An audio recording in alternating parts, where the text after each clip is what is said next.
Maya sat in the school cafeteria, her lunch tray untouched in front of her.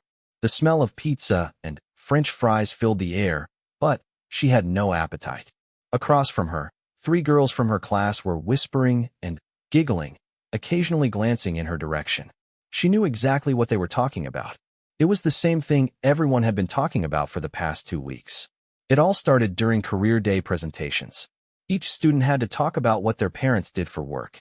Most kids had straightforward answers. Doctors, teachers, accountants, store managers. When it was Maya's turn, she walked to the front of the classroom with a mixture of pride and nervousness. She had brought a photo, one of the few her mom had allowed her to keep. In the picture, her mother stood in desert camouflage, sunglasses covering her eyes, sand stretching endlessly behind her. Maya cleared her throat and began. Her mom was a Navy SEAL, she told the class. She had served overseas, gone on dangerous missions, and protected their country. She spoke about the sacrifices her mom had made, the long deployments, the nights Maya had gone to bed wondering if her mother was safe. She talked about how strong her mom was, how brave, how dedicated. The classroom had been silent as she spoke. Mrs. Patterson, their teacher, had smiled encouragingly. But as soon as Maya returned to her seat, the whispers began. By lunchtime, the whispers had turned into something else entirely. Brandon Marshall was the first to say it out loud. He was the kind of boy who always had to be the center of attention, always had to have the last word. He walked up to Maya's table with his usual swagger, his friends trailing behind him like loyal puppies. "So, your mom's a Navy SEAL, huh?" he said, his voice dripping with sarcasm. "That's funny, because my dad says women can't be SEALs. He says they're not strong enough, not tough enough." Maya felt her face grow hot. "Your dad's wrong. My mom is a SEAL. She told me herself." Brandon laughed, a loud, mocking sound that made other kids turn to look. "Yeah, right. I bet she just works in an office or something, and you're making up stories to sound cool. My dad was in the Army, and he knows all about this stuff. There are no women SEALs." "There are now," Maya insisted, her voice shaking slightly. "Things changed. Women can serve in combat roles. My mom earned her trident just like anyone else." But Brandon wasn't listening. He was too busy entertaining his audience. "Your mom's probably a secretary or something. Maybe she brings coffee to the real SEALs." His friends burst out laughing. That was 2 weeks ago, and it hadn't gotten better. Every day, someone made a comment. Every day, Maya had to defend her mother to people who had already made up their minds. The worst part wasn't even the boys. It was girls like Stephanie Chun and her friends, who Maya had thought were nice. They didn't mock her directly, but she heard them talking in the bathroom, in the hallways, near the lockers. "I feel bad for Maya," Stephanie had said yesterday, her voice carrying that particular tone of fake sympathy that made everything worse. "She obviously loves her mom, but why would she lie like that? It's so embarrassing." "Maybe her mom lied to her," another girl suggested. "Maybe she didn't want to tell her daughter she has a boring job. Or maybe Maya's just desperate for attention," a third voice added. "Remember when she said she went to Hawaii last summer? But then, someone saw her at the community pool? She makes things up." Maya had wanted to scream. She had gone to Hawaii, but only for 3 days because that's all the time her mom could get off. And yes, she'd spent the rest of the summer at the community pool because her mom was saving money from Maya's college fund. But explaining that felt like giving them more ammunition. Now, sitting in the cafeteria with her cold pizza, Maya made a decision. She pulled out her phone and texted her mom. They had rules about phone use during school hours, but this felt like an emergency. "Everyone says I'm lying about you being a SEAL.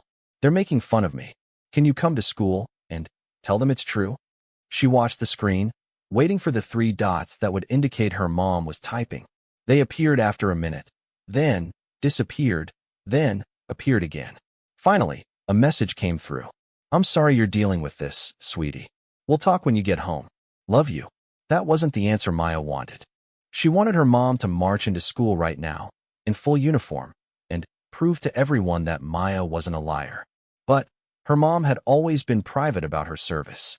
Even at home, she rarely talked about it. The few times Maya had asked questions, her mom would get a distant look in her eyes and change the subject. The afternoon dragged on. In English class, they were supposed to be working on essays, but Maya couldn't concentrate. She kept thinking about Brandon's smug face, Stephanie's pitying looks, the way even some of the teachers seemed skeptical when she'd mentioned her mom's job. Mrs. Patterson had pulled her aside after career day. Maya, honey, I think it's wonderful that you're proud of your mother. But, it's okay if she has a different job than what you described. All work has dignity. There's no need to exaggerate. The assumption that she was lying had made Maya's stomach twist. I'm not exaggerating, Mrs. Patterson. My mom really is a Navy SEAL. The teacher had given her that same look, that gentle, patronizing smile adults used when they thought a child was confused. Of course, dear. Why don't you get back to your seat? When the final bell rang, Maya gathered her books slowly, in no hurry to face the walk home. She usually walked with a group of girls from her neighborhood, but, lately, they'd been leaving without her. She didn't blame them. Nobody wanted to be associated with the girl everyone thought was a liar. The walk home took 20 minutes. Maya lived in a quiet neighborhood with neat rows of houses, each with a small front yard and a mailbox by the street. Some houses had flags hanging from their porches. Some had garden gnomes or decorative signs that said things like, "Welcome," or "Bless this home." Maya's house looked like all the others, a simple two-story with blue siding and white trim. Nothing about it suggested that someone extraordinary lived there. Maya's mom, Rachel, was in the kitchen when Maya got home. She was wearing jeans and an old college sweatshirt, her dark hair pulled back in a ponytail. She looked up from the vegetables she was chopping and smiled, but Maya could see the concern in her eyes. "Rough day?" Rachel asked. Maya dropped her backpack by the door and slumped into a chair at the kitchen table. "Everyone thinks I'm a liar. Brandon Marshall told the whole school that women can't be SEALs. Stephanie and her friends are talking about me like I'm some kind of pathological liar. Even Mrs. Patterson doesn't believe me." Rachel put down her knife and wiped her hands on a dish towel. She came over and sat across from Maya, reaching out to take her daughter's hand. "I'm sorry, baby. I know this is hard. Then, why won't you do something about it?" Maya's voice cracked. "Why won't you come to school and show them? You have your uniform, your medals, your trident. Just show them, and this will all go away." Rachel sighed, a deep, weary sound. "It's not that simple." "Why not? You're not ashamed of what you did, are you?" "Of course not. I'm incredibly proud of my service. But, Maya, there are reasons I keep that part of my life private. Operational security, for one. Even though I'm retired, there are protocols, things I can't discuss, people who shouldn't know details about my service." "I'm not asking you to reveal classified information," Maya protested. "I'm just asking you to tell people the truth. That you were a SEAL. That I'm not lying." Rachel looked at her daughter for a long moment. Maya could see the conflict playing out behind her eyes. Her mom had always been protective, sometimes overly so. She didn't like Maya being on social media. She was careful about what information they shared with neighbors. She'd taught Maya about situational awareness, about trusting her instincts, about staying safe. At the time, Maya had thought her mom was just being paranoid. Now she wondered if there was more to it. "Let me think about it," Rachel finally said. "But, Maya, I need you to understand something. My value as a person, and your worth, has nothing to do with what other people think or believe. You know the truth. I know the truth. That should be enough." "But, it's not enough," Maya said, tears now streaming down her face. "Because everyone thinks I'm a liar, and it matters to me what people think. I don't want to be the weird girl everyone makes fun of. I don't want to eat lunch alone for the rest of the year." Rachel pulled Maya into a hug, and Maya let herself cry into her mother's shoulder. She smelled like soap and the lavender lotion she always used, familiar and comforting. After a moment, Rachel pulled back and looked at Maya seriously. "Okay, I'll talk to your principal. I'll provide whatever documentation she needs to verify my service. And if that's not enough, I'll figure something else out. But, Maya, you need to prepare yourself for the possibility that some people will never believe you, no matter what proof I provide. Some people are committed to their assumptions." Maya nodded, wiping her eyes. "I know, but at least the people who matter will know the truth." That evening, Rachel made Maya's favorite dinner, spaghetti with homemade meatballs. They ate together at the kitchen table, talking about safer topics, school projects, an upcoming field trip, a movie they wanted to watch together. But Maya could tell her mom's mind was elsewhere. Several times, Rachel picked up her phone, scrolled through something, then put it back down with a thoughtful expression. After dinner, while Maya was doing homework in her room, she heard her mom making phone calls downstairs. The words were too muffled to make out, but the tone was serious, businesslike. It was a voice Maya rarely heard from her mom, the voice of someone used to giving orders and expecting them to be followed. The next morning, Rachel drove Maya to school instead of making her take the bus. "I have a meeting with Principal Morrison this morning," she explained. "I'm bringing my service records, my DD 214, some photos from my time in. Everything properly redacted, of course, but enough to verify my service." "Do you think she'll believe you?" Maya asked. "She'll believe the documentation. It's official military paperwork. She'd have to be incredibly stubborn to deny that." Maya felt a flutter of hope in her chest. Maybe this would be over soon. Maybe by lunchtime, the principal would have made an announcement, or at least told Mrs. Patterson, and the truth would spread through the school like wildfire. By tomorrow, everyone would know that Maya had been telling the truth all along. The meeting lasted over an hour. Maya kept watching the clock in her English class, wondering what was happening in the principal's office. Was her mom showing the medals? Was she explaining about BUD/S training, about the missions she couldn't talk about? Was Principal Morrison impressed, or skeptical, or surprised? Finally, during third period, Maya was called down to the office. Her heart hammered as she walked through the quiet hallways. When she entered the main office, she found her mom sitting in one of the chairs, looking calm and composed. Principal Morrison stood nearby, and her expression was hard to read. "Maya," the principal said, "your mother has shared some very impressive documentation with me. I owe you an apology. I should have taken your career day presentation more seriously." Relief flooded through Maya. "So you believe me now?" "The documentation is irrefutable," Principal Morrison said. "Your mother's service record is remarkable. I'll be speaking with Mrs. Patterson and making sure she understands the situation. I hope this will clear things up with your classmates as well." But Rachel was shaking her head. "With respect, Principal Morrison, I don't think that will be enough. Documentation satisfies administrators, but kids need something more concrete. They need to see, not just hear about forms and paperwork." "What did you have in mind?" the principal asked, looking wary. Rachel smiled, a small, knowing smile that made her look suddenly dangerous in a way Maya rarely saw. "I'd like to request permission for a special assembly. Career Day, Part 2. And I'd like to invite some friends." Principal Morrison's eyebrows rose. "Friends, fellow veterans, people who served with me, people who can verify firsthand that yes, women serve in special operations. That yes, I earned my trident. That yes, Maya's been telling the truth all along." Maya stared at her mother in surprise. She'd expected maybe a meeting with Mrs. Patterson's class, perhaps a small presentation. But an assembly? With other veterans? That was bigger than anything she'd imagined. The principal seemed to be running through the logistics in her head. "How many people are we talking about?" 5 or 6, probably.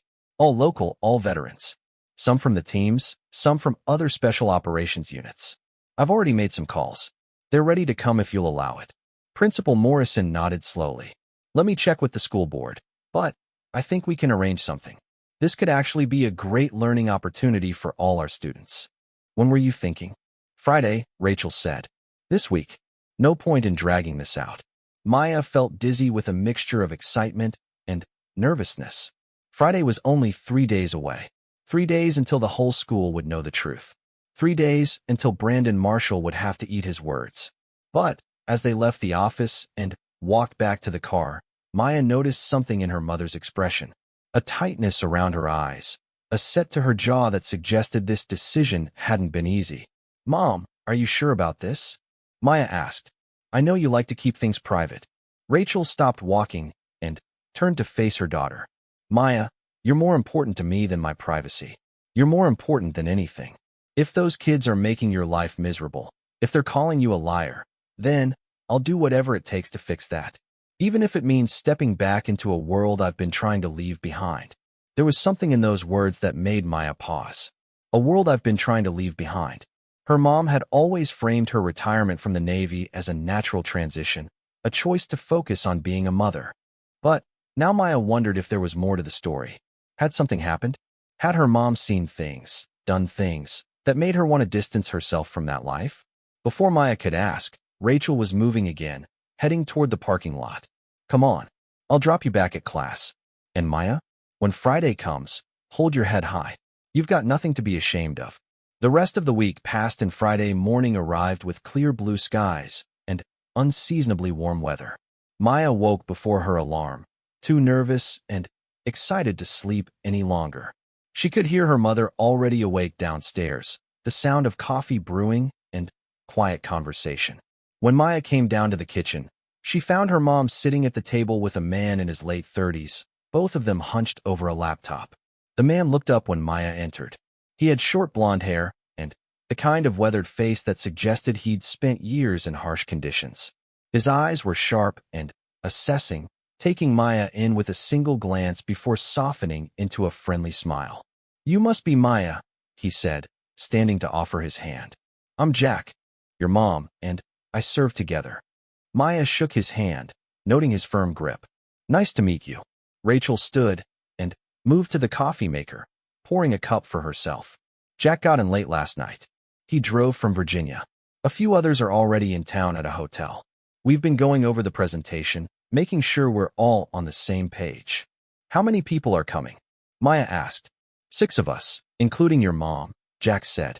We've got representatives from the SEALs, Army Special Forces, and Air Force Pararescue. Should make for an interesting panel. Maya felt a flutter of nervousness in her stomach. This was really happening. By this afternoon, everyone at school would know the truth. She grabbed a piece of toast and some orange juice, too anxious to eat much more. Her mom noticed, but didn't comment, just gave her an encouraging smile. The drive to school was quiet. Maya kept stealing glances at her mother, who seemed lost in thought. She was wearing business casual clothes, slacks, and a blazer, but Maya could imagine her in combat gear, face smeared with camouflage paint, ready for a mission. It was strange how her mom could look so normal, so ordinary, when she'd done such extraordinary things. Nervous?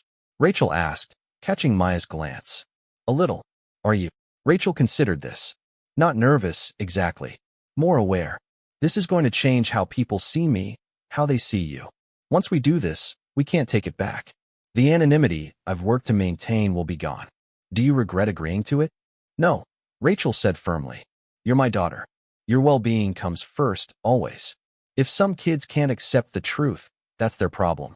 But at least we'll have done everything we can to set the record straight. They arrived at school early, before most students. Principal Morrison met them at the front entrance, looking nervous but determined. Your colleagues are already here, she told Rachel. They're in the conference room. I've set up the auditorium for the assembly. We'll do it during the last 2 periods of the day, so all students can attend. Maya went to her first period class, but she couldn't concentrate on anything. In English, they were discussing metaphors and poetry, but the words just washed over her. In math, she stared at equations without really seeing them. At lunch, she sat alone again, but this time it didn't bother her. She had a secret, and in a few hours, everyone would know. Brandon walked by her table with his usual entourage. Still telling stories about your mom, Maya? Maybe next you'll tell us she's an astronaut too. Maya just smiled. You should come to the assembly this afternoon. Assembly. Brandon looked confused. Special career day presentation. You won't want to miss it. Something in her tone made him pause, but then he shrugged and walked away. Maya watched him go, already anticipating the moment when his smug expression would crack. The last 2 periods before the assembly felt endless. Maya kept watching the clock, willing it to move faster.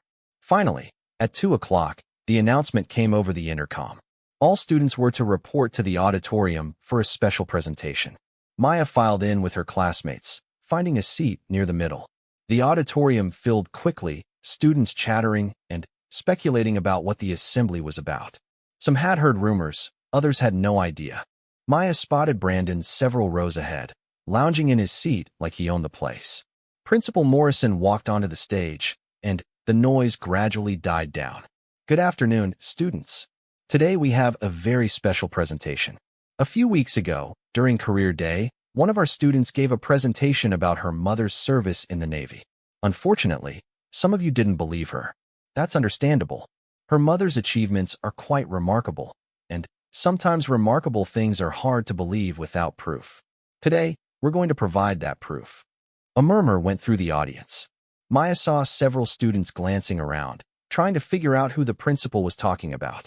Then, they started to remember Maya's presentation, and heads began to turn in her direction. I'd like to introduce Commander Rachel Stone, United States Navy, retired. Commander Stone served for 15 years, including several deployments to combat zones. She completed BUD/S training and earned her Naval Special Warfare Trident. She's here today, along with several of her fellow veterans, to talk to you about service, sacrifice, and the importance of believing people even when their truths seem extraordinary. Rachel walked onto the stage, and Maya's heart swelled with pride. Her mom looked different somehow. She carried herself differently, with a kind of quiet authority that made people pay attention. She was wearing her dress uniform now, dark navy blue with rows of ribbons on her chest.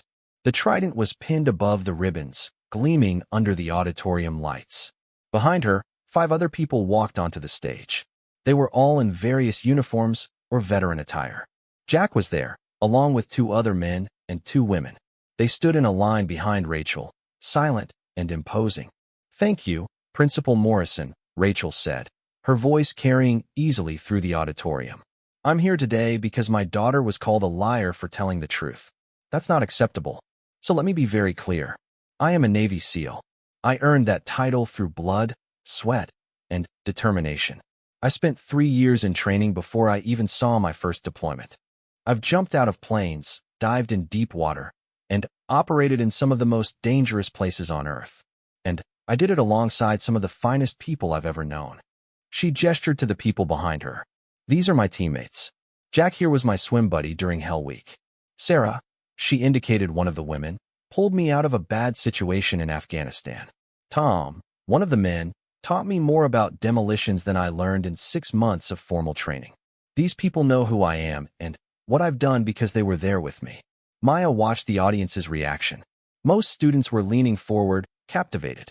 Some looked skeptical, but interested. Brandon's expression had gone from amused to uncertain. Rachel continued, "When BUD/S training opened to women, I was one of the first to apply. People told me I'd fail. They said women weren't built for it, weren't tough enough, weren't strong enough. I proved them wrong. Not because I'm superhuman, but because I worked harder than I've ever worked at anything in my life. I wanted it more than I wanted comfort, more than I wanted sleep, more than I wanted the easy path." She paused, and Maya could see her mom choosing her next words carefully. "I'm telling you this not to brag, but to make a point. When someone tells you their truth, when someone shares something remarkable about themselves or their family, your first instinct shouldn't be disbelief. It should be curiosity. Ask questions, certainly. Seek verification if you need it. But don't immediately assume they're lying just because their experience is outside your own." Jack stepped forward. "Ma'am, permission to speak?" Rachel smiled. "Granted. I've been a SEAL for 12 years. I've served with dozens of operators, some of the toughest people on the planet. Commander Stone is one of the best I've ever worked with. She saved my life in Syria. I'd trust her with anything, including my life. Anyone who says women can't serve in special operations doesn't know what they're talking about." Sarah spoke next. "I'm Army Special Forces. I've done multiple deployments across Africa and the Middle East. The question isn't whether women can do this job. We've proven we can. The question is whether people are willing to accept that reality or whether they're going to cling to outdated assumptions." One by one, the other veterans spoke. They talked about their service, their experiences with female operators, and the importance of judging people on their abilities rather than their gender. They spoke with authority and conviction, and the auditorium was silent except for their voices. When they finished, Rachel stepped forward again. "My daughter, Maya, told you the truth during career day. Some of you called her a liar. Some of you mocked her. Some of you spread rumors and made her life difficult. I hope you understand now that she was being honest. More importantly, I hope you learned something from this. Don't tear people down for telling their truth. Don't assume you know everything about what's possible. And Don't make someone's life miserable just because you don't understand their experience. Principal Morrison returned to the stage. We'll now open the floor for questions. Please raise your hand and wait to be called on. Hands shot up all over the auditorium. The principal pointed to a girl in the front row. What was the hardest part of your training? Rachel thought for a moment. Hell Week. 5.5 days of constant physical activity with minimal sleep. We were cold, wet, sandy, and exhausted beyond anything I'd experienced before. But it wasn't the physical challenge that was hardest. It was the mental game. Learning to push past what you think are your limits. Discovering that you're capable of more than you ever imagined. Another student asked, did you ever get injured? Multiple times. Broken ribs, stress fractures, torn ligaments. That's part of the job. You learn to work through pain, to distinguish between hurt and injured, to push your body while respecting its limits. Brandon's hand went up. Maya tensed, wondering what he would say. The principal called on him, and he stood slowly. My dad said there are no women SEALs. Was he wrong? Rachel's expression remained neutral, but Maya could see the flash of steel in her eyes. Your father's information is outdated. The first woman graduated from BUD/S training in 2021. Since then, several more have joined the ranks. So yes, his information is incorrect. I'd encourage you to do your own research rather than accepting assumptions as facts. Brandon sat down, his face flushed. Several students around him were whispering, some looking at him with amusement. More questions followed. What did you eat during missions? How long were you deployed? Did you ever get scared? Rachel answered them all patiently, sometimes deferring to her fellow veterans when their experiences were more relevant. A girl near Maya raised her hand. Why did you keep this secret? Why didn't you want people to know? Rachel's expression softened. That's a good question. There are several reasons. Operational security is one. Even retired, there are things I can't discuss, people I need to protect. But, honestly, the main reason is that I wanted a normal life for my daughter. I didn't want her to grow up in the shadow of my service. I wanted her to be seen for who she is, not as the daughter of a Navy SEAL. I wanted privacy for both of us. But Maya told everyone anyway, the girl said. She did. And she had every right to. She was proud of me, and I'm grateful for that. I wish the response had been more supportive, but we're here now, setting the record straight. The questions continued for another 20 minutes. Finally, Principal Morrison thanked the veterans and dismissed the assembly. As students filed out, many of them looked chastened. Some approached Maya directly, offering apologies. I'm sorry I didn't believe you, one girl said. Your mom is amazing. I feel like such an idiot, another student admitted. I should have given you the benefit of the doubt. But not everyone was contrite. As Maya gathered her things, she saw Stephanie and her friends huddled together, still whispering. And Brandon, instead of apologizing, simply avoided eye contact and rushed out of the auditorium. Maya made her way to the stage, where her mom was talking with Principal Morrison and the other veterans. When Rachel saw her daughter, she broke away from the conversation and pulled Maya into a hug. You did great, Mom, Maya said. So did you. It took courage to stand up for the truth when everyone was against you. Jack came over, grinning. Your kid's got spirit. She gets that from you, Commander. They spent another hour at the school, talking with teachers and administrators. Several teachers apologized for not taking Maya's presentation more seriously. Mrs. Patterson was particularly effusive in her apologies, which made Maya uncomfortable. She didn't want pity or excessive praise. She just wanted to be believed. Finally, they left the school and headed home. The other veterans were staying in town for the night, and Rachel had invited them over for dinner. Maya helped her mom prepare food while the veterans swapped stories in the living room. Their laughter carried through the house, warm and genuine. During dinner, Maya sat quietly, listening to their stories. They talked about training, about deployments, about the friends they'd lost, and the missions they'd completed. They talked about the bonds forged in extreme circumstances, about trusting your teammates with your life, about the weight of responsibility that came with their jobs. Do you miss it? Maya asked her mom during a lull in the conversation.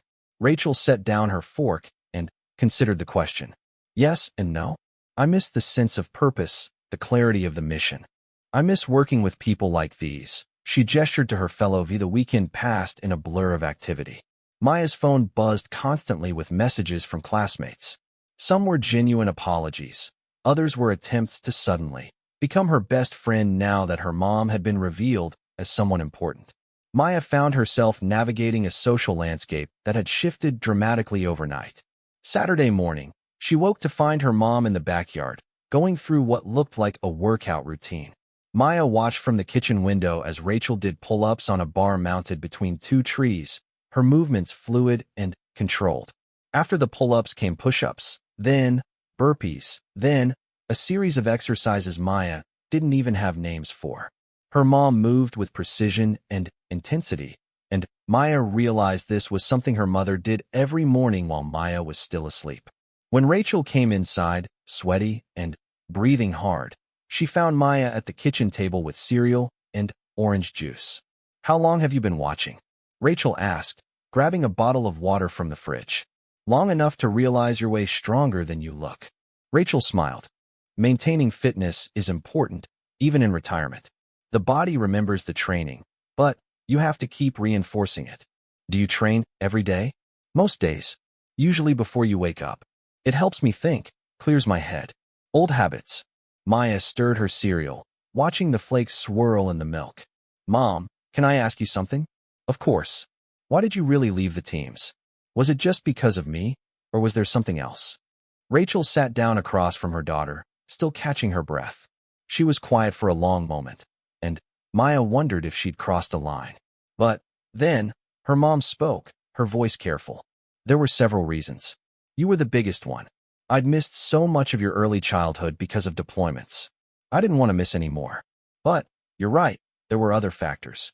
I saw and did things that stayed with me, things I couldn't talk about even if I wanted to. Every mission takes a piece of you, and after a while, you have to decide if you have any pieces left to give." "Do you have nightmares?" Maya asked softly. Rachel's eyes met hers, and in them, Maya saw a flash of something raw and honest. "Sometimes.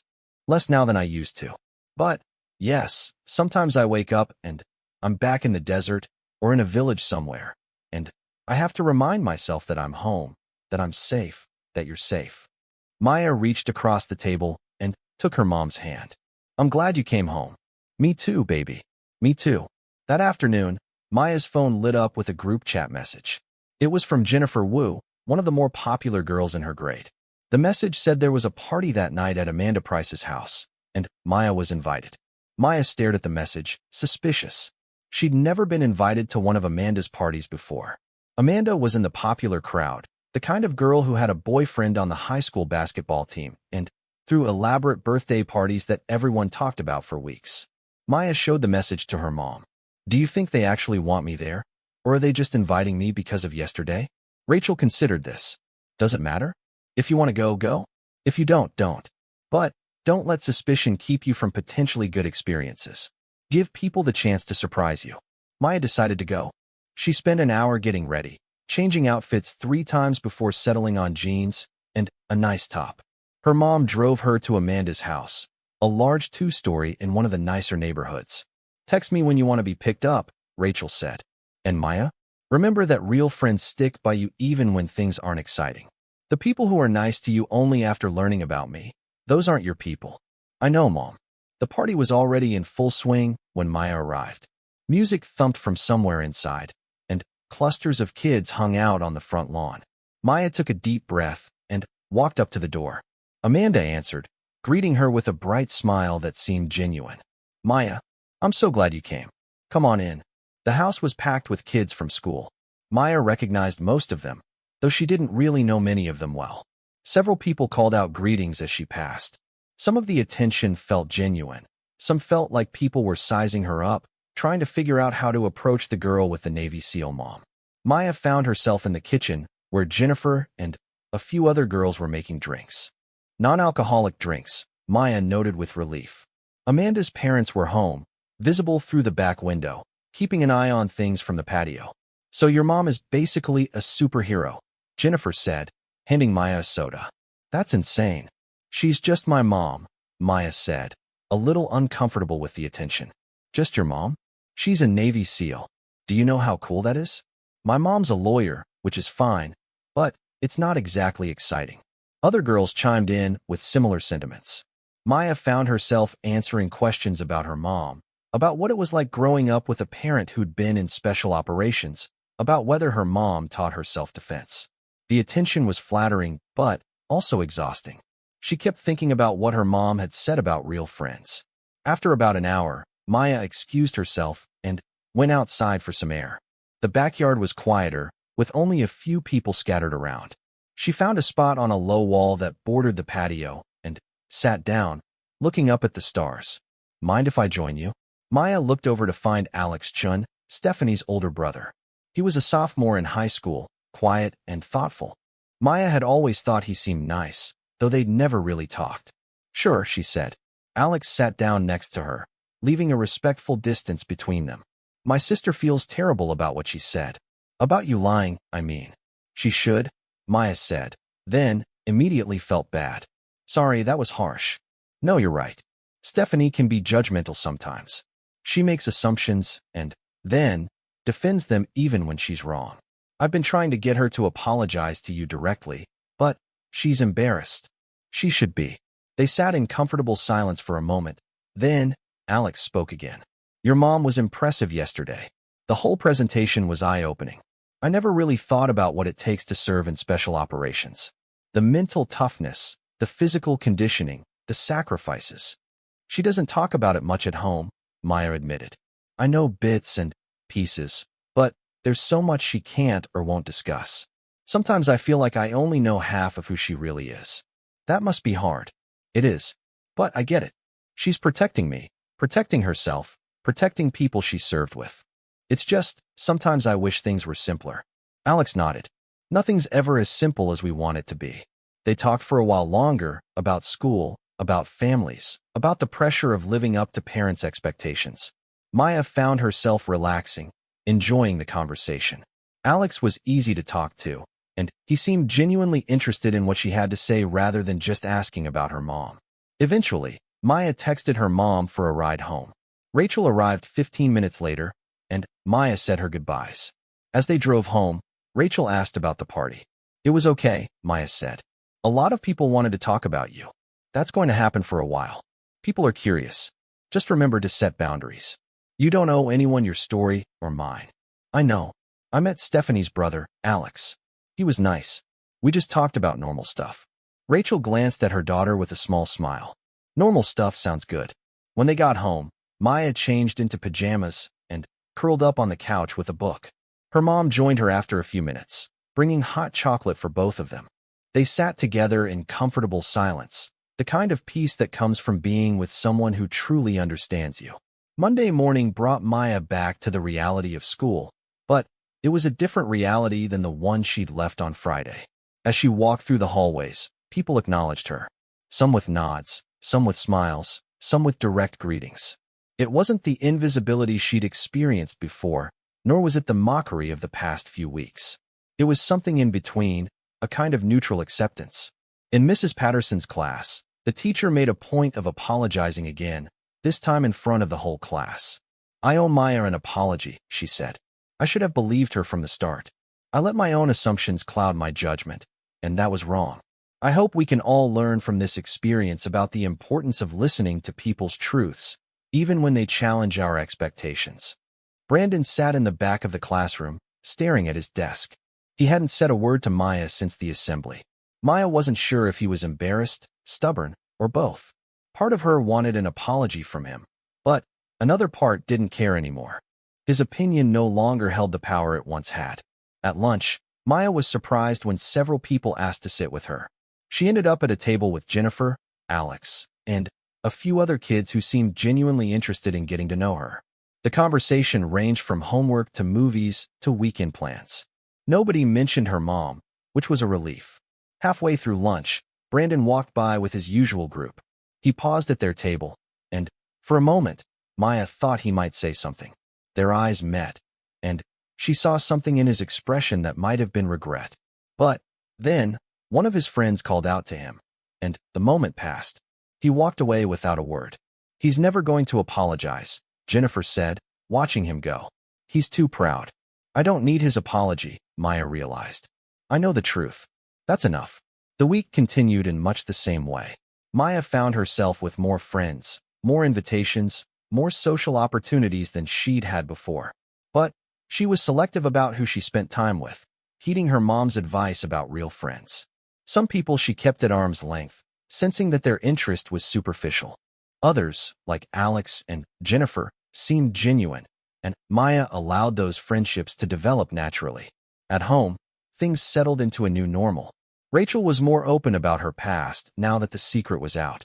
She showed Maya photos from her time in the Navy, told stories about training and deployments. Maya learned about the different phases of BUD/S, about the importance of teamwork in special operations, about the code of honor that bound the members of the teams together. One evening, Maya asked about the medals on her mom's uniform. Rachel pulled out a wooden box from her closet, inside which were various medals and ribbons carefully arranged. She went through them one by one, explaining what each represented.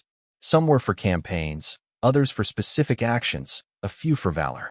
Rachel's voice was matter-of-fact as she described them, neither boasting nor diminishing the significance of each award.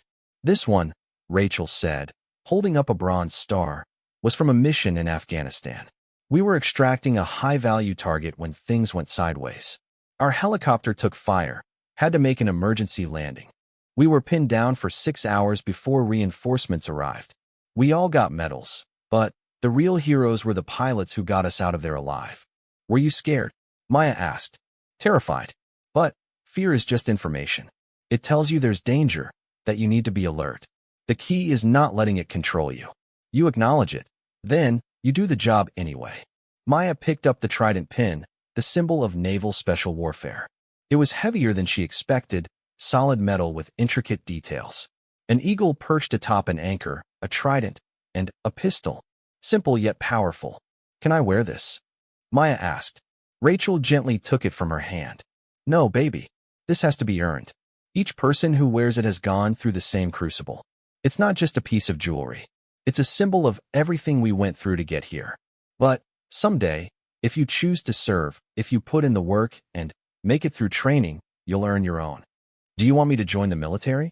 I want you to find your own path. If that path leads to service, I'll support you. If it leads somewhere else, I'll support you just as much. The important thing is that you find purpose, that you challenge yourself, that you become the best version of yourself you can be. Thursday afternoon, Principal Morrison called Rachel to request another meeting. This time, she wanted to discuss starting a mentorship program at the school, connecting veterans with students interested in military service, or just in learning more about the experiences of those who've served. Rachel was hesitant at first, wary of taking on more public commitments. But Principal Morrison was persuasive, pointing out how much impact the assembly had made, how many students had come away with a new understanding and respect for service members. The weekend passed in a blur of activity. Maya's phone buzzed constantly with messages from classmates. Some were genuine apologies. Others were attempts to suddenly become her best friend now that her mom had been revealed as someone important. Maya found herself navigating a social landscape that had shifted dramatically overnight. Saturday morning, she woke to find her mom in the backyard, going through what looked like a workout routine. Maya watched from the kitchen window as Rachel did pull-ups on a bar mounted between two trees, her movements fluid and controlled. After the pull-ups came push-ups, then burpees, then a series of exercises Maya didn't even have names for.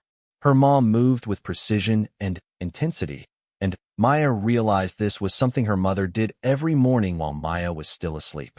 When Rachel came inside, sweaty and breathing hard, she found Maya at the kitchen table with cereal and orange juice. How long have you been watching?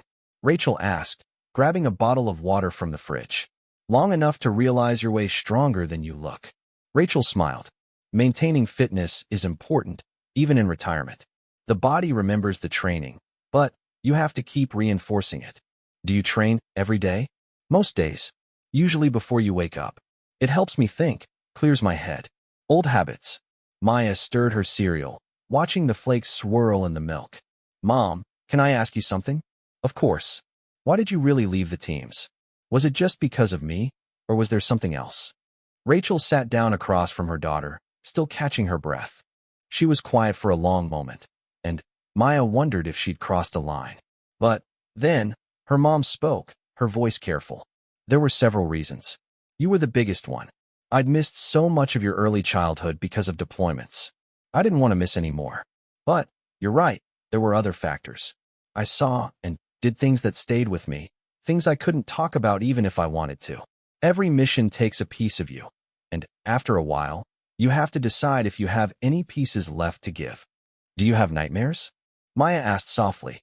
Rachel's eyes met hers, and in them, Maya saw a flash of something raw and honest. Sometimes, less now than I used to. But, yes, sometimes I wake up and I'm back in the desert or in a village somewhere, and I have to remind myself that I'm home, that I'm safe, that you're safe. Maya reached across the table and took her mom's hand. I'm glad you came home. Me too, baby. Me too. That afternoon, Maya's phone lit up with a group chat message. It was from Jennifer Wu, one of the more popular girls in her grade. The message said there was a party that night at Amanda Price's house, and Maya was invited. Maya stared at the message, suspicious. She'd never been invited to one of Amanda's parties before. Amanda was in the popular crowd, the kind of girl who had a boyfriend on the high school basketball team and threw elaborate birthday parties that everyone talked about for weeks. Maya showed the message to her mom. Do you think they actually want me there? Or are they just inviting me because of yesterday? Rachel considered this. Does it matter? If you want to go, go. If you don't, don't. But don't let suspicion keep you from potentially good experiences. Give people the chance to surprise you. Maya decided to go. She spent an hour getting ready, changing outfits 3 times before settling on jeans and a nice top. Her mom drove her to Amanda's house, a large 2-story in one of the nicer neighborhoods. Text me when you want to be picked up, Rachel said. And Maya? Remember that real friends stick by you even when things aren't exciting. The people who are nice to you only after learning about me, those aren't your people. I know, Mom. The party was already in full swing when Maya arrived. Music thumped from somewhere inside, and clusters of kids hung out on the front lawn. Maya took a deep breath and walked up to the door. Amanda answered, greeting her with a bright smile that seemed genuine. Maya, I'm so glad you came. Come on in. The house was packed with kids from school. Maya recognized most of them, though she didn't really know many of them well. Several people called out greetings as she passed. Some of the attention felt genuine. Some felt like people were sizing her up, trying to figure out how to approach the girl with the Navy SEAL mom. Maya found herself in the kitchen, where Jennifer and a few other girls were making drinks. Non-alcoholic drinks, Maya noted with relief. Amanda's parents were home, visible through the back window, keeping an eye on things from the patio. So your mom is basically a superhero, Jennifer said, handing Maya a soda. That's insane. She's just my mom, Maya said, a little uncomfortable with the attention. Just your mom? She's a Navy SEAL. Do you know how cool that is? My mom's a lawyer, which is fine, but it's not exactly exciting. Other girls chimed in with similar sentiments. Maya found herself answering questions about her mom, about what it was like growing up with a parent who'd been in special operations, about whether her mom taught her self-defense. The attention was flattering, but also exhausting. She kept thinking about what her mom had said about real friends. After about an hour, Maya excused herself and went outside for some air. The backyard was quieter, with only a few people scattered around. She found a spot on a low wall that bordered the patio and sat down, looking up at the stars. Mind if I join you? Maya looked over to find Alex Chun, Stephanie's older brother. He was a sophomore in high school, quiet and thoughtful. Maya had always thought he seemed nice, though they'd never really talked. Sure, she said. Alex sat down next to her, leaving a respectful distance between them. My sister feels terrible about what she said. About you lying, I mean. She should, Maya said, then immediately felt bad. Sorry, that was harsh.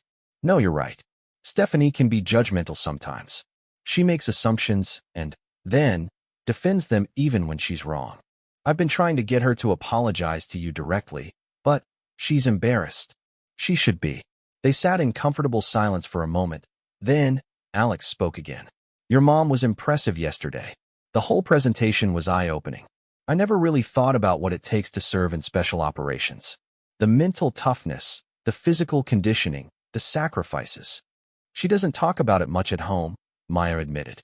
I know bits and pieces, but there's so much she can't or won't discuss.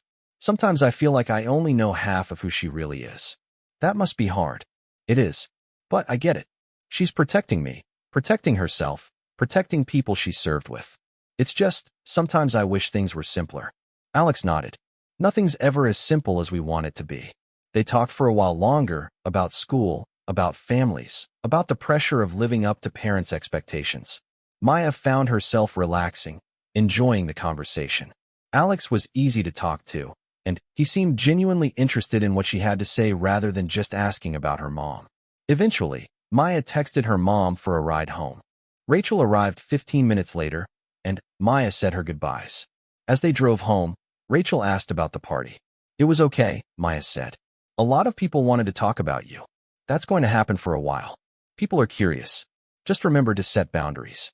You don't owe anyone your story or mine. I know. I met Stephanie's brother, Alex. He was nice. We just talked about normal stuff. Rachel glanced at her daughter with a small smile. Normal stuff sounds good. When they got home, Maya changed into pajamas and curled up on the couch with a book. Her mom joined her after a few minutes, bringing hot chocolate for both of them. They sat together in comfortable silence, the kind of peace that comes from being with someone who truly understands you. Monday morning brought Maya back to the reality of school, but it was a different reality than the one she'd left on Friday. As she walked through the hallways, people acknowledged her. Some with nods, some with smiles, some with direct greetings. It wasn't the invisibility she'd experienced before, nor was it the mockery of the past few weeks. It was something in between, a kind of neutral acceptance. In Mrs. Patterson's class, the teacher made a point of apologizing again, this time in front of the whole class. I owe Maya an apology, she said. I should have believed her from the start. I let my own assumptions cloud my judgment, and that was wrong. I hope we can all learn from this experience about the importance of listening to people's truths, even when they challenge our expectations. Brandon sat in the back of the classroom, staring at his desk. He hadn't said a word to Maya since the assembly. Maya wasn't sure if he was embarrassed, stubborn, or both. Part of her wanted an apology from him, but another part didn't care anymore. His opinion no longer held the power it once had. At lunch, Maya was surprised when several people asked to sit with her. She ended up at a table with Jennifer, Alex, and a few other kids who seemed genuinely interested in getting to know her. The conversation ranged from homework to movies to weekend plans. Nobody mentioned her mom, which was a relief. Halfway through lunch, Brandon walked by with his usual group. He paused at their table, and, for a moment, Maya thought he might say something. Their eyes met, and she saw something in his expression that might have been regret. But then, one of his friends called out to him, and the moment passed. He walked away without a word. He's never going to apologize, Jennifer said, watching him go. He's too proud. I don't need his apology, Maya realized. I know the truth. That's enough. The week continued in much the same way. Maya found herself with more friends, more invitations, more social opportunities than she'd had before. But she was selective about who she spent time with, heeding her mom's advice about real friends. Some people she kept at arm's length, sensing that their interest was superficial. Others, like Alex and Jennifer, seemed genuine, and Maya allowed those friendships to develop naturally. At home, things settled into a new normal. Rachel was more open about her past now that the secret was out. She showed Maya photos from her time in the Navy, told stories about training and deployments. Maya learned about the different phases of BUD/S, about the importance of teamwork in special operations, about the code of honor that bound the members of the teams together. One evening, Maya asked about the medals on her mom's uniform. Rachel pulled out a wooden box from her closet, inside which were various medals and ribbons carefully arranged. She went through them one by one, explaining what each represented. Some were for campaigns, others for specific actions, a few for valor. Rachel's voice was matter-of-fact as she described them, neither boasting nor diminishing the significance of each award. This one, Rachel said, holding up a bronze star, was from a mission in Afghanistan. We were extracting a high-value target when things went sideways. Our helicopter took fire, had to make an emergency landing. We were pinned down for 6 hours before reinforcements arrived. We all got medals, but The real heroes were the pilots who got us out of there alive. Were you scared? Maya asked. Terrified. But fear is just information. It tells you there's danger, that you need to be alert. The key is not letting it control you. You acknowledge it. Then, you do the job anyway. Maya picked up the trident pin, the symbol of naval special warfare. It was heavier than she expected, solid metal with intricate details. An eagle perched atop an anchor, a trident, and a pistol. Simple yet powerful. Can I wear this? Maya asked. Rachel gently took it from her hand. No, baby. This has to be earned. Each person who wears it has gone through the same crucible. It's not just a piece of jewelry. It's a symbol of everything we went through to get here. But someday, if you choose to serve, if you put in the work and make it through training, you'll earn your own. Do you want me to join the me? Rachel agreed to think about the mentorship program, but she wanted to discuss it with Maya first. That evening, over dinner, she brought it up. The principal wants me to help start a mentorship program connecting veterans with students. It would mean coming to the school regularly, maybe once or twice a month. Being more visible in the community. How would you feel about that? Maya thought about it while chewing a bite of pasta. On one hand, she liked having her mom to herself, liked the privacy they'd maintained until recently. On the other hand, she'd seen how much the assembly had meant to other students. Kids had approached her all week saying how inspiring it was, how it made them think differently about service, about women in combat, about pushing past perceived limitations. I think you should do it, Maya said finally. Not for me, because honestly, it might be a little weird having you at school all the time. But for the other kids, there are probably students who are thinking about military service but don't know where to start. Or kids who have parents or siblings in the military and want to understand more. You could help them. Rachel smiled, a genuine expression of pride. When did you get so wise? I learned from the best. The decision made, Rachel contacted Principal Morrison the next day and agreed to lead the mentorship program. Within a week, she'd recruited 3 other local veterans to help. They set up monthly meetings open to any student interested in learning about military service. The first meeting had 12 students. By the third meeting, that number had doubled. Maya didn't attend the meetings. She felt like that was her mom's thing, separate from her. But she heard about them from other students, who talked about the honest discussions of military life, the practical advice about training and preparation, the stories that brought history and current events to life in ways textbooks never could. Meanwhile, Maya's social life continued to evolve. She'd formed a solid friend group with Jennifer, Alex, and a few others. They studied together, hung out on weekends, supported each other through the typical drama of middle school life. It wasn't perfect, but it was real. These friends had stuck around not because of who her mom was, but because of who Maya was. Brandon remained distant. They occasionally ended up in the same group projects or class discussions, and he was civil but cold. Maya didn't push it. Some people needed time to process their mistakes, and some people never would. Either way, it wasn't her problem to solve. 2 months after the assembly, something unexpected happened. Maya was at her locker between classes when a girl she didn't know approached her. The girl was younger, probably a 6th grader, with dark hair and nervous eyes. Are you Maya Stone? The girl asked. Yeah, that's me. I'm Carolina. I heard about your mom, about the assembly.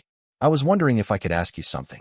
Maya closed her locker and gave Carolina her full attention. Sure, what's up? My brother is in the Marines. He's deployed right now, and I'm really worried about him. I don't understand what he does or why he has to be gone so long. Do you think your mom would talk to me about it? I know she was in the Navy, not the Marines, but I thought maybe she could help me understand. Maya felt a wave of empathy for this girl. She knew what it was like to worry about a parent overseas, to go to bed wondering if they were safe, to count down the days until their return. Let me talk to my mom. I'm sure she'd be happy to help. Can you give me your email or phone number? Carolina pulled out a piece of paper with her contact information already written down, as if she'd been preparing for this conversation. Maya took it and promised to have her mom reach out. That evening, Maya told Rachel about Carolina. Her mom's expression shifted from neutral interest to compassionate understanding. That poor kid. Of course I'll talk to her. Military families sacrifice so much, and sometimes the siblings get forgotten. Everyone focuses on the parents and the service member, but the brothers and sisters are dealing with their own fears and confusion. Rachel contacted Carolina that same night and arranged to meet with her and her parents that weekend. Maya wasn't there for the meeting, but her mom told her about it afterward. They'd talked for 2 hours, Rachel explaining deployment cycles, operational security, the reasons communications could be limited. She'd shown Carolina's family photos from her own deployments, helped them understand what their son was experiencing. Most importantly, she'd validated Carolina's feelings, assuring her that it was okay to be scared, to miss her brother, to feel angry sometimes at the situation. "You did a good thing, connecting me with that family," Rachel told Maya. "They needed support, and they didn't know where to find it." Word spread quickly about Rachel's conversation with Carolina's family. Soon, other families with deployed service members were reaching out. Rachel found herself becoming an informal support network for military families in the community. She connected them with resources, listened to their concerns, provided a perspective that only someone who'd served could offer. The mentorship program at school grew too. What had started as monthly meetings evolved into a more structured program with different tracks. One for students seriously considering military service, another for those interested in supporting the military community in other ways, and a third for students who simply wanted to understand more about national security and defense. Rachel recruited more veterans to help, including Jack and Sarah from the original assembly. Together, they created a curriculum that covered everything from the practical aspects of enlisting to the ethical considerations of military service. They brought in guest speakers, organized visits to nearby military installations, and created a scholarship fund for students planning to attend military academies or ROTC programs. Maya watched her mom throw herself into this work with the same intensity she'd once applied to missions. It was like Rachel had found a new purpose, a way to continue serving even in retirement. Sometimes Maya worried that her mom was taking on too much, but Rachel seemed energized by the work, not drained. 3 months after the assembly, Maya's school held an awards ceremony. Students were recognized for academic achievement, athletic accomplishments, and community service. Maya was surprised when her name was called for a special recognition award. She walked to the stage, confused, and accepted a certificate from Principal Morrison. Maya Stone is being recognized today for her courage in standing up for the truth, even when doing so made her unpopular, the principal announced. Her integrity and determination inspired us to examine our own biases and assumptions. She reminded us that remarkable people walk among us every day, and that we should listen with open minds and hearts. Thank you, Maya, for teaching us that lesson. The auditorium erupted in applause. Maya caught sight of her mom in the audience, eyes shining with tears, clapping harder than anyone else. When Maya returned to her seat, friends reached out to pat her shoulder or squeeze her hand.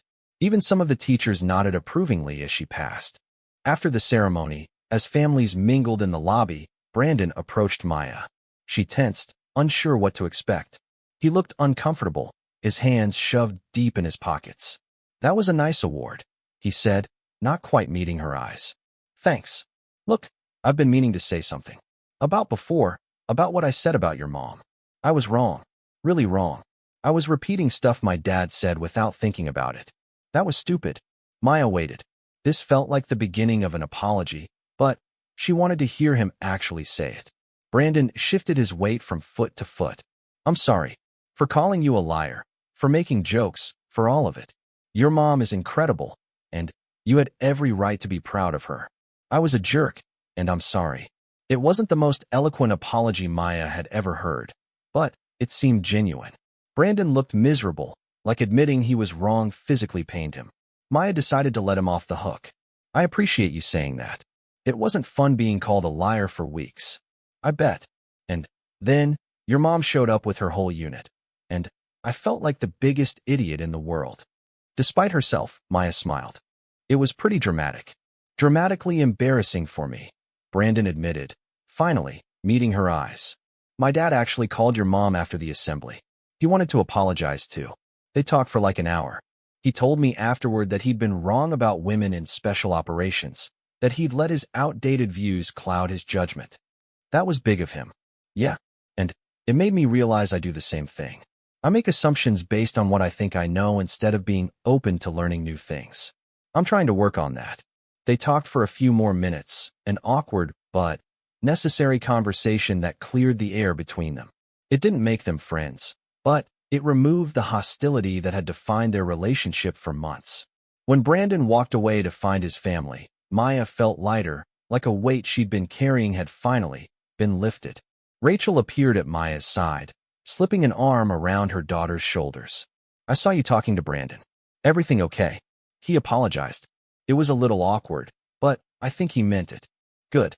It takes courage to admit when you're wrong. Hopefully, he's learned something from all this. As they drove home that night, Maya reflected on how much had changed in just a few months. She'd gone from being friendless and mocked to recognized and respected. Her mom had gone from anonymous and private to a community figure, making a real difference. The whole situation had forced both of them to step outside their comfort zones, to be more vulnerable and visible than either of them preferred. Do you regret it? Maya asked as they pulled into their driveway. Coming to school that day, bringing your unit, making everything public?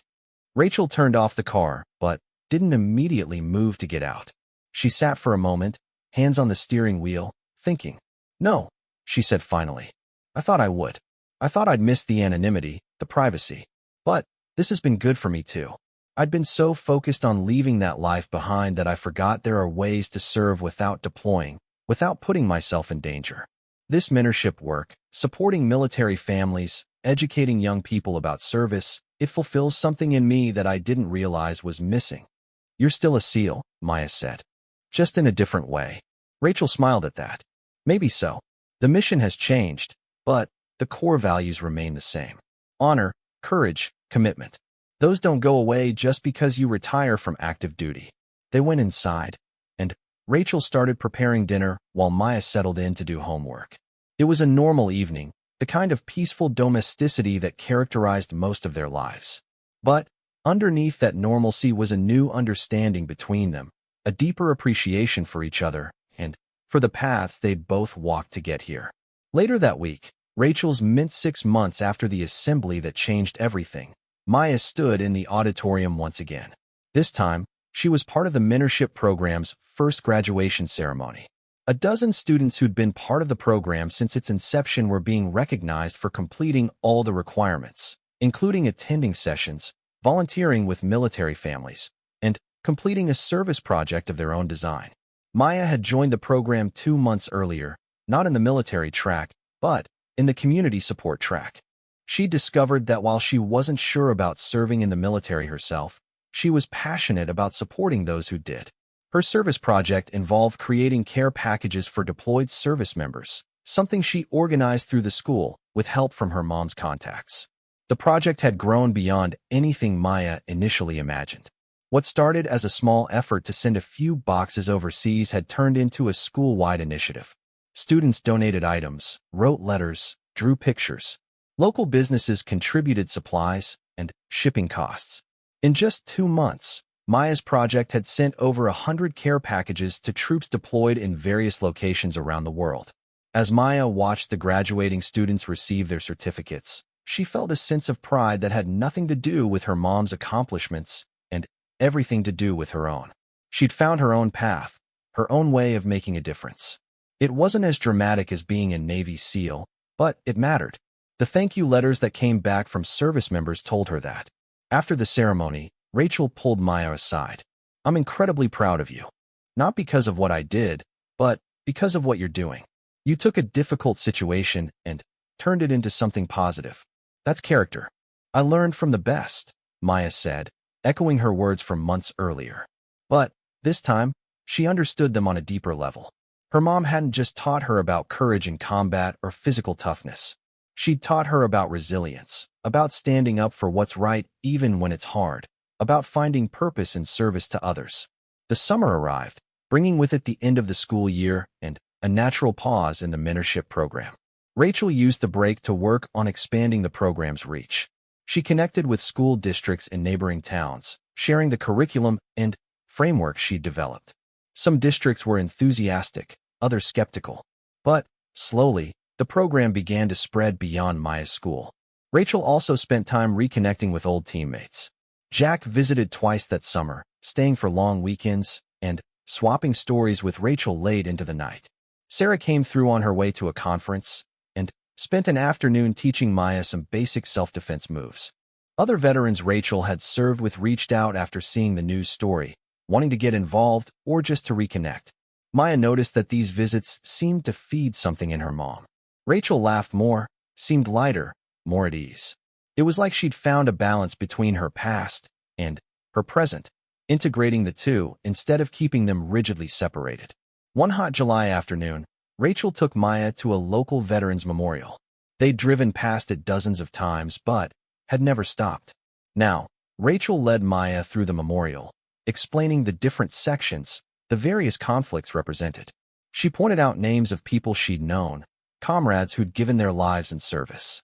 "I think about them often," Rachel said, her hand resting on a section of the memorial wall. "I wonder what they'd be doing now if they'd lived. What dreams they'd be chasing, what families they'd be raising. Service comes with a cost, Maya. Not just for those who die, but for those who survive. We carry them with us always. Do you feel guilty that you survived and they didn't?" Maya asked. Rachel considered this. Sometimes, survivor's guilt is real. But I've learned that the best way to honor them is to live fully, to make my survival mean something. That's part of why this mentorship work is so important to me. I'm using the knowledge and experience I gained, the opportunities their sacrifice helped secure, to help the next generation. It feels like a way of paying forward the debt I owe them. They stood in silence for a while, the summer sun beating down on them, the names on the memorial casting shadows in the afternoon light. Maya thought about sacrifice and duty, about the weight of memory, about the ways we honor those who came before us. These weren't abstract concepts anymore. They were real, embodied in her mother and the people her mother had served with. As summer progressed, Maya began preparing for 8th grade, her final year of middle school. She'd been asked to serve as a student liaison for the mentorship program, helping to recruit new members and organize events. It was a role she accepted with a mixture of excitement and nervousness. Public leadership wasn't something that came naturally to her, but she'd learned over the past year that growth happened outside your comfort zone. The first day of school arrived with the usual mix of anxiety and anticipation. Maya walked through the familiar hallways with new confidence. She knew who she was now, knew her place in the social hierarchy, knew what she stood for. It was a far cry from the uncertain girl who'd given that career day presentation almost a year ago. In her first period class, the teacher asked students to share one thing they'd done over the summer. When it was Maya's turn, she talked about the care package project and how it had grown. She mentioned the letters from service members thanking them for the supplies and encouragement. She spoke clearly and, without embarrassment, no longer worried about what people would think. Brandon, who was also in the class, raised his hand when Maya finished. "I want to help with that project this year," he said. "If you need volunteers, I'm in." Maya was surprised but pleased. "Sure, we can always use help. There's a meeting next week if you want to come." Several other students also expressed interest. By the end of the class, Maya had recruited 6 new volunteers. It seemed the mentorship program's influence was spreading organically, creating a culture of service and support within the school. The mentorship program's fall session kicked off in September with a record enrollment. Over 50 students had signed up, more than Rachel and her team of veteran volunteers could effectively manage. They had to create a waiting list and develop plans to expand the program's capacity. It was a good problem to have, but a problem nonetheless. Rachel worked tirelessly to meet the demand. She recruited more veterans, trained them on the curriculum, and helped them develop the skills needed to work effectively with young people. She also began developing online resources so students could engage with the program even when they couldn't attend in-person sessions. Maya watched her mom tackle these challenges with the same focus and determination she must have brought to military operations. Rachel created systems, delegated tasks, solved problems, and kept the overall mission in sight. It was like watching a general command troops, except the battle was fought with spreadsheets and scheduling software instead of weapons. One evening in late October, Rachel came home looking exhausted but satisfied. She'd just finished a particularly challenging session with a student who was struggling with the decision to enlist. The student's parents were against it, worried about the dangers of military service. Rachel had spent hours talking with the whole family, helping them understand both the risks and the rewards, the sacrifices and the opportunities. Did they reach a decision? Maya asked. Not yet, but they're communicating better now. The student understands his parents' concerns, and the parents understand their son's motivations. Whatever they decide, it'll be from a place of mutual respect rather than conflict. Is that what the program's really about? Maya asked. Not recruiting people to join the military, but helping them make informed decisions. Rachel smiled. Exactly. I'm not trying to turn every student into a service member. I'm trying to help them understand what service means in all its forms. Some will join the military. Others will serve their communities in different ways. Some will simply become informed citizens who appreciate and support those who serve. All of those outcomes are valuable. As the school year progressed, Maya found herself increasingly involved in the mentorship program. She'd started in the community support track, but had gradually taken on administrative responsibilities, helping to organize events, manage volunteer schedules, and coordinate with school officials. It wasn't what she'd planned, but it felt right. In November, the program organized a Veterans Day ceremony at the school. It was a much larger event than the assembly that had started everything, with over a dozen veterans speaking and demonstrating various aspects of military service. Maya was one of the student organizers, responsible for coordinating the schedule and making sure everything ran smoothly. The night before the event, Maya lay awake running through the plan in her head. So much could go wrong. Veterans might not show up on time. Equipment could fail. Students might be disruptive. But when she shared these concerns with her mom, Rachel just laughed. Welcome to event planning. There's always something that goes wrong. The key is staying flexible and solving problems as they arise. You've got a good team, a solid plan, and backup options for the most critical elements. Trust your preparation. The next day, the event went better than Maya could have hoped. There were minor hiccups, a microphone that squealed with feedback, a video that wouldn't play properly, a veteran who got stuck in traffic and arrived late. But Maya and her team handled each issue calmly, and the audience never knew how close they'd come to chaos. The ceremony itself was moving. Veterans from World War II, Korea, Vietnam, Desert Storm, Iraq, and Afghanistan shared their stories. They talked about why they served, what they'd learned, what they'd lost. A Navy pilot described flying combat missions. An Army medic talked about treating wounded soldiers under fire. Rachel spoke about the importance of teamwork and trust in special operations. But the most impactful moment came when a young veteran, only a few years older than the high school students in attendance, talked about his experience losing both legs to an IED in Afghanistan. He rolled onto the stage in his wheelchair, then stood using prosthetic legs and walked across the stage to demonstrate what rehabilitation and determination had made possible. I won't lie and tell you that losing my legs was worth it, he said. But I will tell you that it didn't end my life. It changed it, made it different than I'd planned, but not necessarily worse. I've climbed mountains, run marathons, and started a foundation that helps other wounded veterans adapt to their new realities. Service costs something, but it also gives you something. A sense of purpose, a connection to something larger than yourself, a community that has your back no matter what. The auditorium was silent when he finished. Then, slowly, people began to stand and applaud. The ovation lasted for several minutes, and Maya saw tears on the faces of students, teachers, and veterans alike. After the ceremony, as volunteers cleaned up and packed equipment, Carolina, the girl whose brother was deployed, found Maya. She'd become a regular volunteer in the Care Package project and had developed a close friendship with Maya over the months. This was amazing, Carolina said. Thank you for organizing it. It was a team effort, Maya deflected. Everyone contributed. But you led it. You brought people together and made it happen. That's leadership. Maya had never thought of herself as a leader. She'd always seen her mom as the leader, herself as just someone following in those impressive footsteps. But maybe Carolina was right. Maybe leadership wasn't about being the most skilled or the most knowledgeable. Maybe it was about bringing people together around a common purpose and helping them achieve something meaningful. As winter settled in, the mentorship program continued to thrive. The Care Package project expanded to include not just deployed service members, but also veterans in VA hospitals and homeless veterans in the community. Students organized fundraisers, collection drives, and awareness campaigns.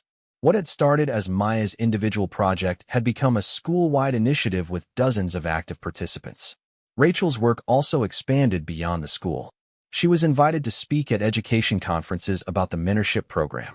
She consulted with other schools looking to start similar initiatives.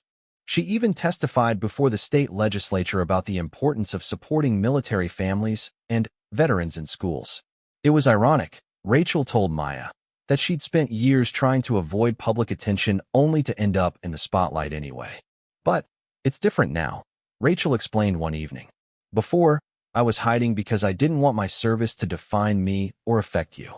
Now, I'm sharing my story because it can help others. That's a purpose I can get behind. In January, Maya received unexpected news. The state's Veterans Affairs Department was creating an award recognizing young people who'd made significant contributions to supporting veterans and military families. Maya had been nominated, and not just by her school. Multiple organizations she'd worked with through the Care Package project had submitted nominations. When Rachel told her about the nomination, Maya's first instinct was to decline. She didn't feel like she deserved recognition. She was just doing what felt right, helping in the ways she could. But her mom encouraged her to accept the nomination. Recognition isn't about ego, Rachel said. It's about visibility. If you win this award, it draws attention to the work, to the cause. More people learn about ways they can help. More resources flow to veterans who need support. Your individual recognition serves a larger purpose. The awards ceremony was held in the state capitol in February. Maya attended with Rachel and a few other students and volunteers from the Care Package project.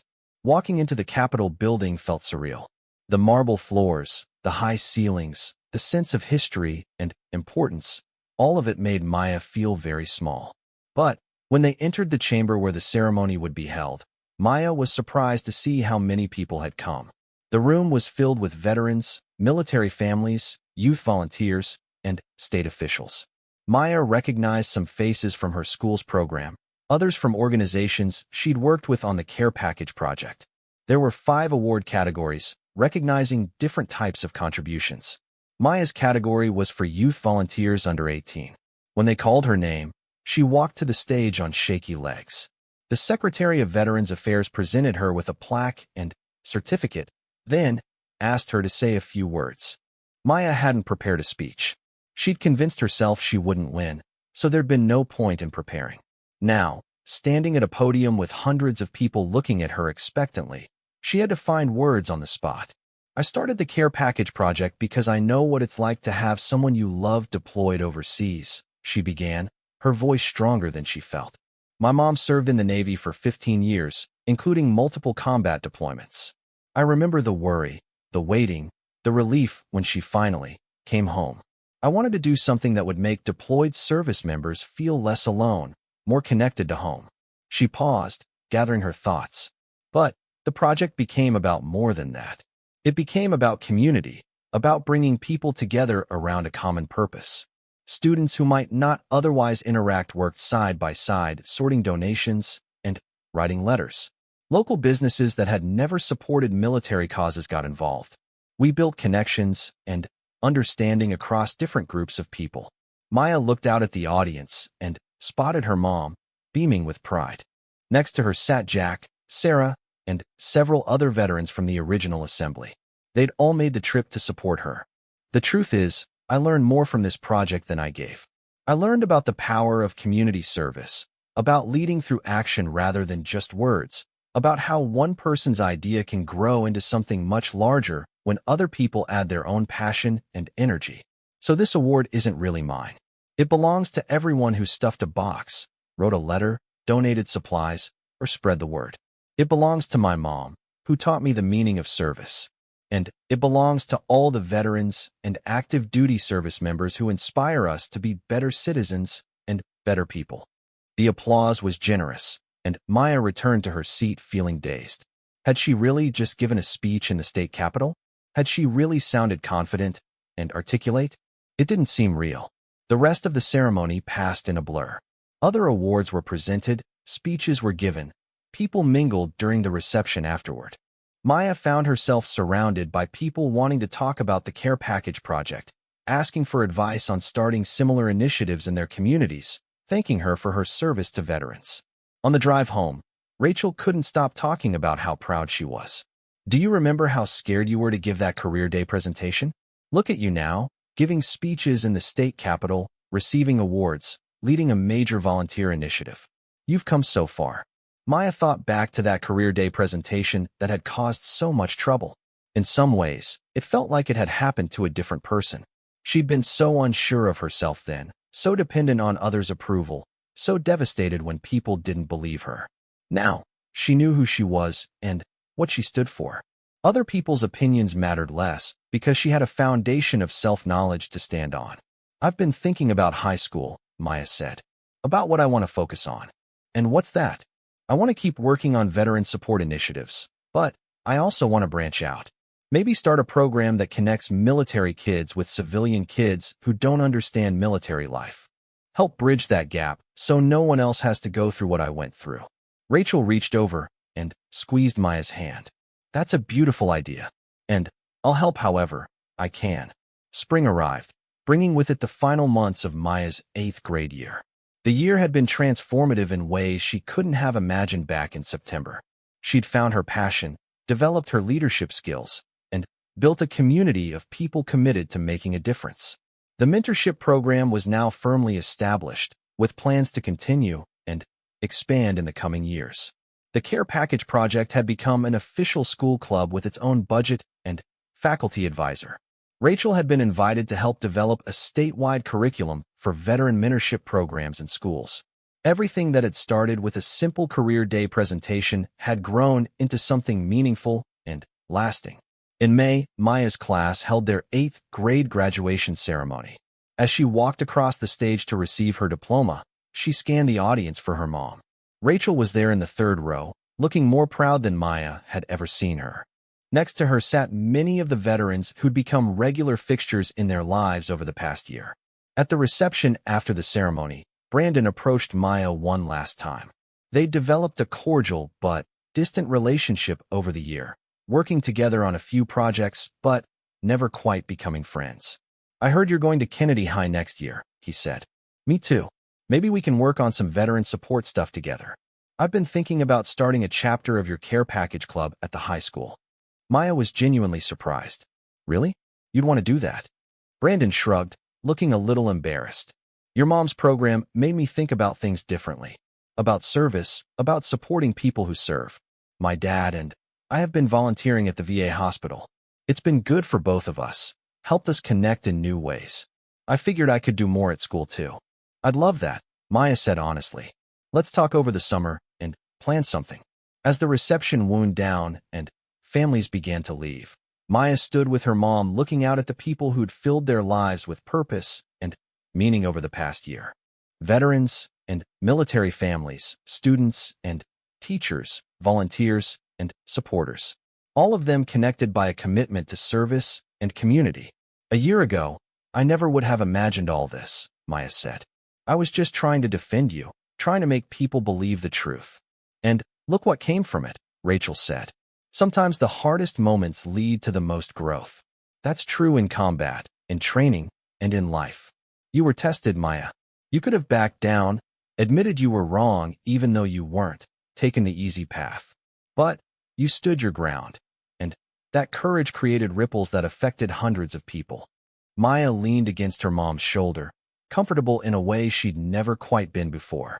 She understood her mother better now, understood the sacrifices Rachel had made, the complexity of her experiences, the ways service had shaped who she was. But, more importantly, Maya understood herself better.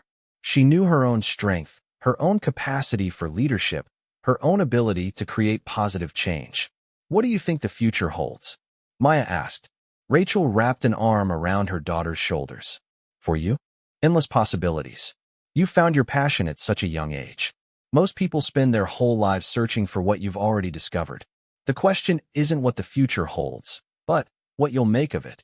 I want to keep doing this kind of work. Supporting veterans, connecting people, building community. Maybe I'll join the military someday, or maybe I'll serve in other ways. But whatever I do, I want it to matter. It will, Rachel assured her. Because you'll make it matter. That's the real lesson here, Maya. It's not about what you do or where you serve. It's about bringing your whole self to whatever challenge you face, about standing up for what's right even when it's hard, about using your gifts to make other people's lives better. That's true service, whether you're in uniform or not. They stood together as the sun set, casting long shadows across the school grounds. The building that had been the site of so much conflict, growth, and transformation would soon be behind them. But the lessons learned here, the connections made, the purpose discovered, those would last forever. Maya thought about the girl she'd been a year ago, desperate for people to believe her, wounded by mockery and doubt. That girl seemed like a distant memory now. In her place stood someone stronger, more confident, more certain of her place in the world. Someone who knew that her value didn't come from other people's opinions, but from her own actions and choices. "Thank you, Mom," Maya said quietly. "For what?" "For being brave enough to tell your truth, even when you didn't want to. For showing me what real strength looks like. For teaching me that service takes many forms. For everything." Rachel pulled Maya into a tight hug. "You're the one who deserves thanks. You stood up for me when I was content to stay hidden. You forced me to step back into the light. You reminded me that my service didn't end when I retired. It just took a different form. You did that, Maya. All I did was show up when you needed me."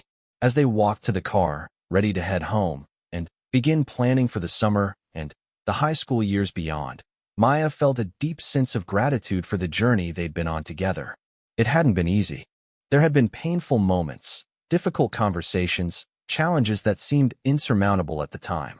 But through it all, they'd grown closer, stronger, more complete.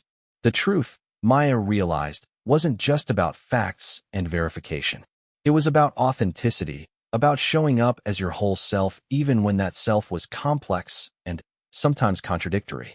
Her mom was a Navy SEAL and a caring mother, a fierce warrior and a gentle teacher, someone who'd done extraordinary things and someone who lived an ordinary life. All of those identities were true simultaneously, and Maya herself was learning to embrace her own complexity. She was the daughter of a hero, but also her own person. She was a leader, but still learning. She had accomplished meaningful things, but still had so much to learn. All of those truths could exist together. As they drove home through the familiar streets of their neighborhood, past houses where regular people lived regular lives, Maya understood that extraordinariness wasn't about grand gestures or public recognition. It was about showing up every day with integrity, about doing the right thing even when it was hard, about using whatever gifts and opportunities you had to make the world a little better. Her mom had done that in combat zones halfway around the world. Now she was doing it in schools and communities, one student and one family at a time. And Maya was learning to do the same, in her own way, with her own gifts. The car pulled into their driveway, and they sat for a moment before going inside, enjoying the quiet evening and the sense of peace that comes from knowing you're exactly where you're supposed to be, doing exactly what you're meant to do. "Ready for what comes next?" Rachel asked. Maya smiled, reaching for the door handle. "Absolutely." And she was. Worship program received some unexpected attention.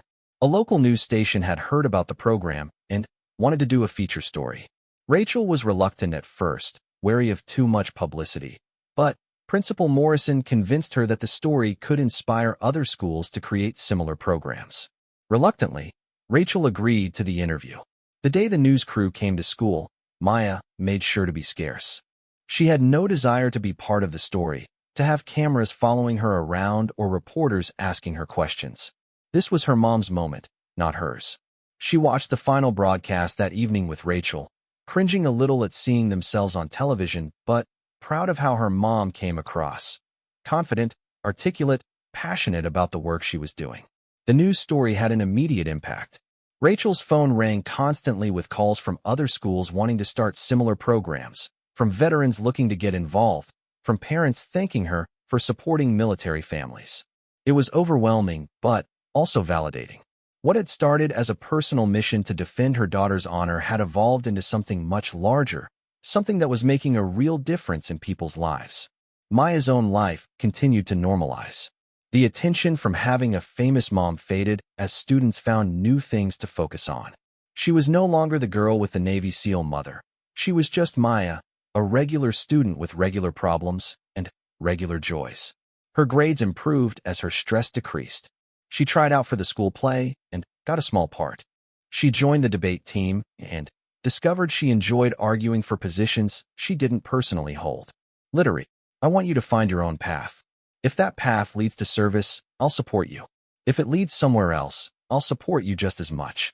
The important thing is that you find purpose, that you challenge yourself, that you become the best version of yourself you can be. Thursday afternoon, Principal Morrison called Rachel to request another meeting. This time, she wanted to discuss starting a mentorship program at the school, connecting veterans with students interested in military service or just in learning more about the experiences of those who've served. Rachel was hesitant at first, wary of taking on more public commitments. But Principal Morrison was persuasive, pointing out how much impact the assembly had made, how many students had come away with a new understanding and respect for service members. Terrans. But I don't miss the danger, the deployments, the time away from you. Leaving the teams was the right choice for me, for us. But that doesn't mean it was easy. Sarah leaned forward. Your mom was one of the best operators I ever worked with. She could have stayed in, gone far in her career. But she chose you instead. That takes a different kind of courage. Maya felt tears prick her eyes. She'd never really thought about what her mom had given up to be there for her. She'd always known her mom was strong, capable, impressive. But understanding the sacrifice involved added a new dimension to that respect. A strange blur. Maya told no one about the upcoming assembly. She wanted to see the looks on their faces when they realized she'd been right all along. Brandon continued his taunts, though he seemed to sense that something had changed. Maya no longer argued back. She just smiled mysteriously and said, "You'll see." On Thursday night, Maya couldn't sleep. She lay in bed, staring at the ceiling, imagining how the assembly would go. She pictured her mom standing on the stage, confident and strong, telling her story. She pictured the other veterans, backing up every word. She pictured Brandon's face going red with embarrassment. Around midnight, she heard sounds from downstairs. Voices, low and serious. She crept to her bedroom door and opened it a crack. The voices were clearer now. Her mom was talking to someone or several someones. Male voices, mostly, with occasional female voices mixed in. They were discussing the assembly, running through what they'd say, coordinating their presentations.